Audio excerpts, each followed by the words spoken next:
27. The Blessed Meek. March the 2nd, 1954. Good morning, friends. In going through the Beatitudes, we have seen these past 2 weeks that they who are poor in spirit, that is, who feel their spiritual need, have the promise of the kingdom of heaven.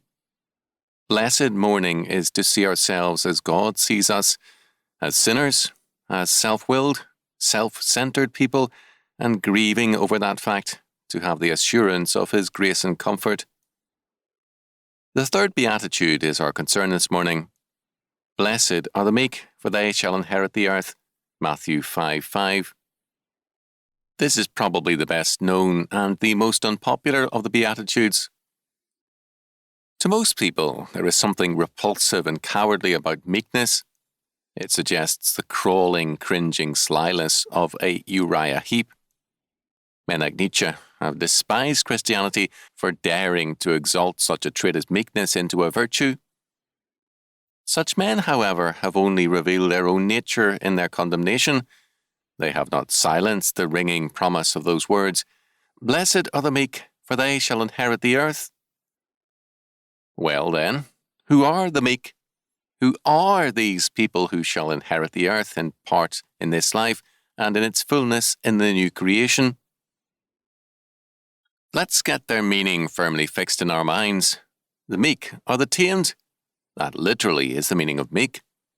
Meekness does not mean a lack of spirit, but rather a wild nature that has been disciplined and tamed. The blessed meek are those whose nature is by the inheritance in Adam wild and rebellious. Seeing their poverty of spirit and mourning over their waywardness, they submit to the discipline of the Lord and are tamed by Him. We can understand something of the meaning of meekness by looking at wild horses.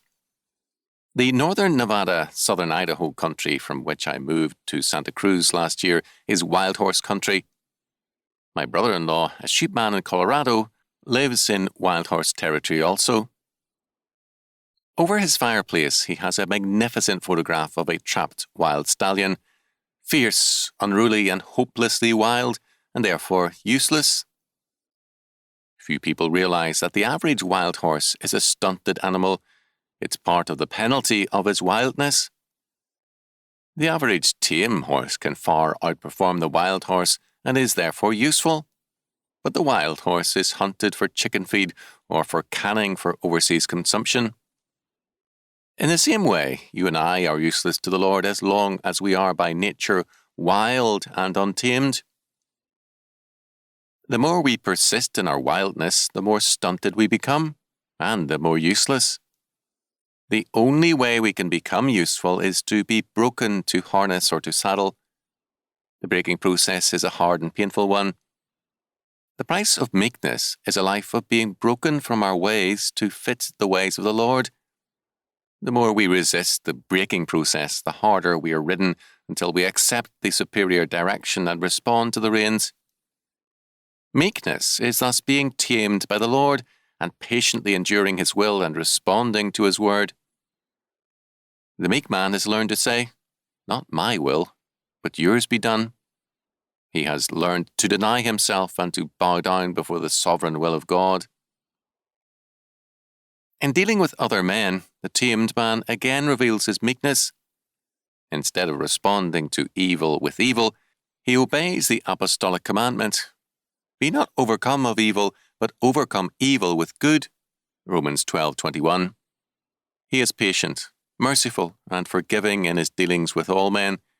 He controls his tongue, an important sign of meekness, because one of the hardest things to tame is our speech. The meek life is a harness life, and the harness life is the life of power. Thus it is that men whose lives are tamed and harnessed do flourish and prosper. To a very great extent, they do inherit the kingdom here and now. But the fullness of their inheritance awaits them in the new creation at His coming again. Meekness has its inheritance, and it is of the Lord. All of us need more meekness in our lives. We resist the breaking process and prefer our wildness. But in our hearts we know that our only peace is in submission to His will. If we are tamed by Him, we are heirs in Him. This is his sure and certain promise to us, for he said, "Blessed are the poor in spirit, for theirs is the kingdom of heaven. Blessed are they that mourn, for they shall be comforted. Blessed are the meek, for they shall inherit the earth." Matthew 5:3-5.